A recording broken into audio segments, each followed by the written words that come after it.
Good day po muli mga kawoods. Welcome ulit dito kay Triam. Gawain ng mga walang magawa. Ayan po mga kawoods, ano? Yung ating pong itinali, mga tinali na ito yung dahon ng saging.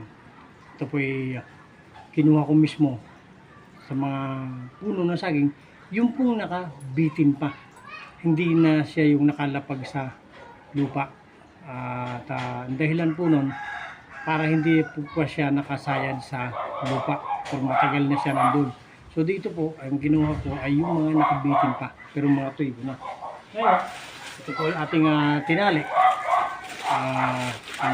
Meron pong sadyang sukat siya, 1 foot.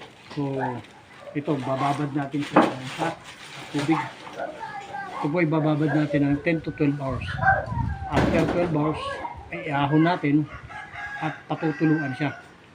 Patutuluin muna bago natin siya ilalatag doon sa kanyang nalagayan. Yan po mga kautsan. So ito po yung ating proseso na ginagawa ngayon. So babad natin siya ng 10 to 12 hours.